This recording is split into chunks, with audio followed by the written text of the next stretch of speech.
አንጻር አጠር ያለ መልእክቱን ያስተላልፍልና ኡስታዝ አቡበከር አህመድን ወደ መድረክ ጋብዛለሁ። አላሁ አክበር አላሁ አክበር። ቢስሚላህ አልሐምዱሊላህ ረቢል ዓለሚን ወሰላቱ ወሰላሙ ዐላ ረሱሊላህ ሰለላሁ ዐለይሂ ወሰለም። ሰላሙ አለይኩም ወራህመቱላሂ ወበረካቱ። እዚህ ያላችሁ አጠቃላይ የእስልምና ጉዳይ አመራሮች፣ የፌዴራል መሸኻጂ፣ የአዲስ አበባ፣ የኦሮሚያ፣ የሁሉም የክልሎችና ሁላችሁም የሥራ ኃላፊዎች እስልምና ጉዳይ ሥራ ኃላፊዎች አይሰማም ትንሽ ስላፈነኝ ነው ይቅርታ። ሁላችሁም የሥራ ኃላፊዎች እንዲሁም ደግሞ ዛሬም ድረስ የኢትዮጵያ ሙስሊሞች የመብት ጉዳይ ጥግ እንዲያገኝ ውጤት እንዲያገኝ እየለፋችሁ ያላችሁ ወጣት እህት ወንድሞቻችን ሁላችሁም በአጠቃላይ በዚህ ባላችሁበት መድረክ ላይ አሁንም ትናንትና እንደ የኢትዮጵያ ሙስሊም የመብት ትግል እንቅስቃሴ መሰረት የሆነው አውሊያ ላይ ተገናኝተን ዛሬም ይሄንን የኡማ ጉዳይ መቋጫ ለማድረግ እየተንቀሳቀስን ያላችሁ ሁሉ ለሁላችሁም ክብር ይገባችኋል። ለምታደርጉት ጥረት ሁሉ አላህ ያክብራችሁ፣ እናመሰግናችኋለን። እንደ መጀመሪያ ንግግር እኔ ምናልባት የኛ ጉዳይ የመጅሊሱ ጉዳይ የተቋም ጦት ነው ለብዙ ነገር ዋጋ እያስከፈለን ያለው ዛሬም ድረስ እንደ ሀገር እያጣ ነው። በማንነታችን፣ በእምነታችን፣ በመብታችን ላይ ቅድም ሲገለጽ የነበረው የወለጋ ጉዳይ ወለጋ ላይ ያለቁት ወንድሞቻችን ወገኖቻችን እምነታቸው ማንነታቸው ተመርጦ የተጠቁት ወገኖቻችን ሐቂቃ በአንድ ጉድጓድ ያን ያክል ሰው ሲቀበር ከማየት የበለጠ አንገት የሚያስደፋ ነገር የለም። ግን ምን ይደረግ ተቋም የለም። ዛሬም ተቋም የተባለውን ነገር በእጁ ይዞ የሚገኘው ሐቂቃ እኔ አንዳንድ ጊዜ ይሄ ወንበዴ ቡድን ቅድም ስለ ሐጅ ሲነገር ነበር አይደለ? ፉቃሃዎቹ እንግዲህ እንትን ሽፍታ ካለ እኮ ሐጅ አይዋጅብም ይላሉ አይደል? አንዳንዴ ለሁጃጆቻችን ተንገላተው ለምን ቀሩ እንደው ባይንገላቱ እንመርጣለን እንጂ ዘለቄታዊ መፍትሄ ነው የምንፈልገው። እስከ መቼ ድረስ ነው የኢትዮጵያ ሁጃጆች አንገታቸውን ደፍተው በዚህ አይነት የተሳቀቁ ሐጅ የሚያደርጉት? ገንዘብ ከፍለው በነፃ አይደለም እኮ የሚሄዱት። በሬ ሸጠው የሚመጡ አባቶች የነዛን ሰዎች ገንዘብ ለመጅሊስ ደሞዝ መክፈያ ከማድረግ ያለፈ ወንጀል የለም እንደ እስልምና። በምን ሸሪዓ ነው የሚበቃው? ግን የለም ሽፍቶች ናቸው። በዚህ አይነት ተግባር ትናንትና ዛሬ ስም ይሰጣል አይደለም? ስም ይሰጣል ወሃቢዮች ከሌዎች እየተባለ አው ትናንትና ወሃቢ ያሏቸው የሐጂ መሐመድ ሳሊህ ሐቢብ የመሰረቱትን መጅሊስ ነው አስረክቡ እያለ ያለ ትውልድ። ማንም የነሱን ስልጣን ፍላጎት የሚመጣ ሰው ሁሉ ስም ይሰጠዋል። ይሄ ማብቂያ ሊኖረው ይገባል። ለዚህ ነው ቅድም ያልኩት ወለጋ ላይ የሞቱ ወገኖቻችን ወንድሞቻችን ጉዳይ እንደተራ ነገር። ዛሬም ግን እኔ በዚህ ሙስሊም ማህበረሰብ ስም ጠይቀው የሚቀጥለው ሳምንት ጁምዓ ድምጻችንን ለነዛ ሰዎች የምናሰማበት መሆን መቻል አለበት። እዚህ ሀገር ላይ በዙም የሚገደሉ ወገኖች በእምነታቸው ማንነታቸው ሊቆም ይቀባል። ይበቃል። ይሄ ህዝብ ትናንት የሚታወቀው ለነጻነት አርማ ሆኖ ነው። ለዚች ሀገር ለሰላማዊ ትግል ተምሳሌት ሆኖ ነው። በግፍ የሚገደሉ ዜጎች ማብቃት አለበት። እዚች ሀገር ላይ የኛ ወንድሞች አይደል የተገደሉት በአንድ ቀብር ውስጥ የገቡት? እንዴት ነው የምንተኛው? አንችልም። ይሄንን ነገ የምናሳየው ድምጽ ይሆናል ኢንሻአላህ በሚቀጥለው ሳምንት። ዛሬ እርግጠኛ ሆኜ መናገር ባልችልም ይሄ መጅሊስ ቦታውን ስለሚይዝ ኃላፊነቱን እሱ ይወራ ጁምዓ እንደሚያስተገብረው ተስፋ አላሁ አክበር። ይሄ መጅሊስ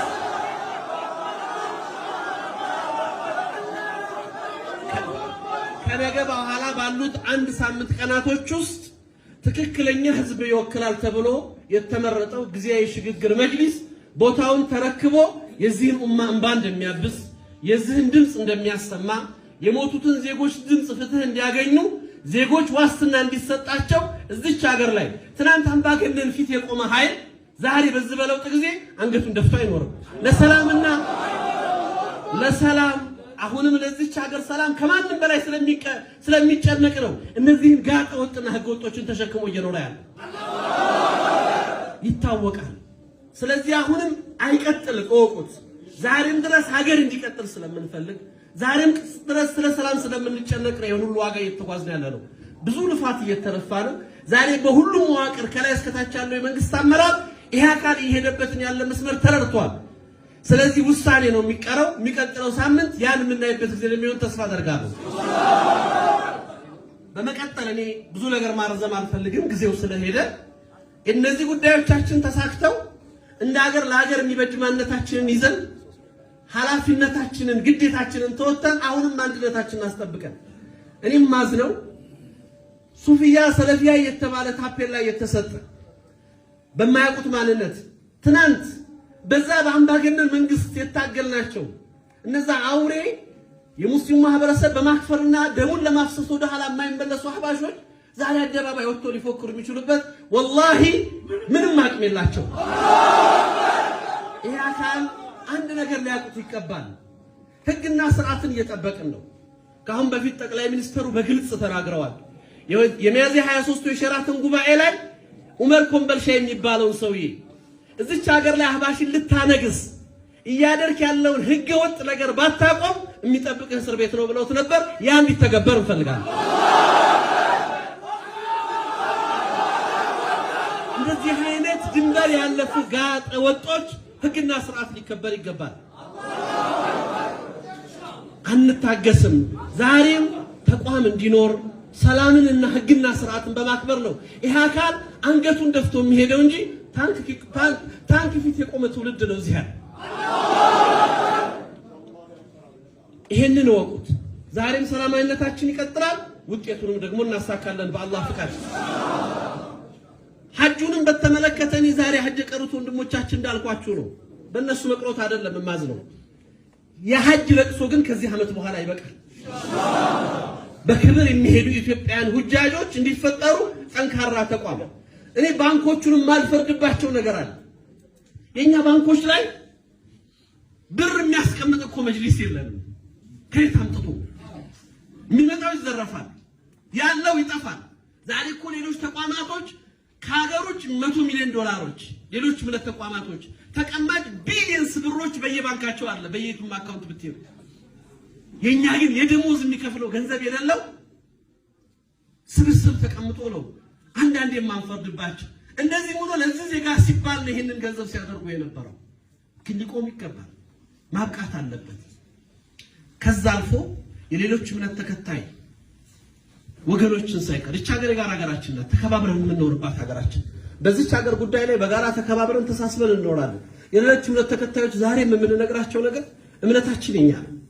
በእኛ እምነት ውስጥ የሚያደርጉትን ጣልቃ ገብነትና ለሌላ የፖለቲካ ፍላጎታቸው የሚያደርጉትን ጉዞ ሊያበቁ ሊያቆሙ ይገባቸዋል። በተሳሳተ አስተሳሰብ እነሱን ደግፈው ይሄዱ ያሉ ሙስሊም በሚባለው ስም ተከትለው ለሌሎች ፖለቲካ መጠቀሚያ የሚሄዱ ወንድሞቻችን እየተሳሳታችሁ ነው፣ አይበጅም እንላቸዋለን። ዛሬም እንዲመለሱ ይሄ ነው የኛ መልእክት። እቺ ሀገር አሁንም ዛሬም ነገም የምንጠይቀው ጠንካራ ተቋም፣ የሙስሊም አንድነት የተከበረበት ተቋም፣ ሁላችንም ትናንትናም ስንለፋ የነበረው ሁሉንም የሚሰበስብ የጋራ ቤት ነው። ግለሰቦች የሚፈነጩበት የግል ስሜትና የግል መሳብ የሚስተናገድበት መጅሊስ ግን ይወቁት፣ እርማቸውን ያይጡት፣ መቼም አይኖርም በአላህ ፍቃድ። ወላሂ ወላሂ ثم ወላሂ እዛ አምባገነን ፊት ቁመናል። ዛሬ በሐያት እያለ በዚህ በለውጥ ጊዜ እነዚህ ሰዎች ከዚህ በላይ እንዲፈነጩ ግን አንፈቅድላቸው። ይሄ ግልጽ አቋማችን ነው። ያም ይሳካል። ዛሬም አንድ ላይ እጃችንን ሆነን ይሄን ታሪካዊ ለውጥ እናመጣለን። እነዚህ አማና የተረከቡት አባቶች የተሰጣቸው ትልቅ አማና ነው። አማናቸውን ያስከብሩ። ደም ፈሶበት አካል ጎድሎበት ትውልድ ተሸማቆበት የመጣ የትግል ውጤት ማሳያ ውጤት ናቸው እነሱ። ሐቃችሁ ትልቅ ነው። ያንን ጠብቁት። አማናችሁን በአግባብ ተወጡት ነው የምንለው። አዎ ለዚህ ነው ቅድም ሲናገሩ እንደነበሩት ዛሬ ስልጣን ላይ ቤት ይዘው ቢሮ ተረክበው ሳይወጡ ያሉትን አማራጮች ሁሉ ፈልገው የሀብታሞችን ደጅ ጠንተው የሚቻሉትን በውጭም በውስጥም ያሉትን የኢትዮጵያ ሙስሊም ሁጃጆች ሲንገላቱ እነሱ በእጃቸው ላይ የተለየ ገንዘብ ይዘው አይደለም፣ ሌላ ነገር ብሎ አይደለም፣ ግን ያሉትን በሮች ሁሉ ቆፍረን መፍትሄ እናምጣ ብሎ እየተንቀሳቀሰ ያለ መሪ መሆን ያለበት ያ የሚቻሉ መፍትሄዎችን በመፈለግ ኃላፊነትን ለመወጣት መንቀሳቀስ። ከዛ ያለፈ እንደ ሀገር እቺ ሀገር አሁንም የምንፈልግላት የምንመኝላት ሰላሟን ነው። ለሰላሙ ትልቁ ኃይል የሆነ ኃይል ነው። የማንንም እርዳታ የማንንም ድጎማ አይፈልግም። በሳምንት አንድ ቀን ጁማ አንድ ብር አውጥቶ 100 ሚሊዮኖች መሰብሰብ የሚችል ሙስሊም እንደሆነ በታሪክ አሳይቷል። ሞጣ ምሳሌያችን ነው። ወላሂ የሳዑዲ እርዳታ አንፈልግ፣ ወላሂ ኢማሬት እርዳታ አንፈልግ። በወራት 100 ሚሊዮኖችን ሰብስቦ ለራሱ አይደለም ለሀገር ተቋም መገንባት የሚችል ትልቅ አቅም ያለው ህዝብ ነው። 100 ሺዎችን ሀብታም ጠይቀን አይደለም፣ በሚሊዮን ሀብታሞች እንዲረዱን ጠይቀን አይደለም። 300 ሚሊዮን ለሞጣ የተሰበሰበው አንድ ምልክታችን ማሳያችን ነው። የትኛው መንግስት ተቋም በሞጣው ስብሰባ ላይ ትልቅ ገንዘብ የተሰጠ አልዓሙዲ ነው 10 ሚሊዮን ብር። ከዛ ውጭ ትልቁን ቁጥር ይዞ የወጣ 1000 እና 2000 የተሰበሰበው ብር ነው 280 ሚሊዮን እስከ 300 ሚሊዮን የደረሰው። ይህ ህዝብ ለራሱ የሚሆን ህዝብ ነው። ዶክተር አብይ በአንድ ወቅት እናንተ ማከላችሁ ከተስተካከላችሁ አንድ ከሆናችሁ ውጭ ያሉ ሀገራቶች እንዲደግፏችሁ እናደርጋለን አሉ። እኔ አንድ ነገር አልኩት ዶክተር አብይ የኢትዮጵያ ሙስሊም የሚፈልገውንና መብቱን የሚያከብርበትን ነገር ማገዝ ከቻላችሁ ከናንተ ከሌላ ከማንም እገዛ አንፈልግም፣ ለሀገር እናግዛችኋለን። በሳምንት አንድ ቀን ጁማ አንድ ብር እናስብር ሰብስበን በወራት 200 ሚሊዮን መሰብሰብ የሚችል ህዝብ አለና ግን የሚያምነው ተቋም ይመስረት። ዛሬ አወሊያ በዚህ አይቀጥልም። ቅድም እንደተባለው ብዙ አወሊያዎች መፍጠር እንችላለን። ለዚህ ነገ ይሄ ጠንካራ ተቋም እንዲቆም የሁላችንም የጀመርነው ጥረት ውጤት እንዲያገኝ ዛሬም ለመንግስት አካላት በቂ መልእክት ተላልፏል። በእርግጠኝነት እነሱም የደረሱበት አቋም አለ። በሚቀጥለው ሳምንት እውን እንዲሆን እንፈልጋለን። ህገ ወጦች በህገ ወጥነታቸው ሊጠየቁ ይገባል። ሙስሊሞች ከዚህ በላይ በተቋም እጦት አገሪቱ ላይ ሊኖራቸው የሚገባቸውን በሁለንተና ያበርክቶ ሁልጊዜ መጅሊስ እያሉ አንገታቸው እንዲደፉ የሚደረገው ነገር ሊቆም ይገባል ነው የምለው። ወሰላሙ አለይኩም ወራህመቱላህ። አላሁ አክበር አላሁ አክበር አላሁ አክበር። ኡስታዝ አቡበከር አህመድን በድጋሚ ወደ መድረክ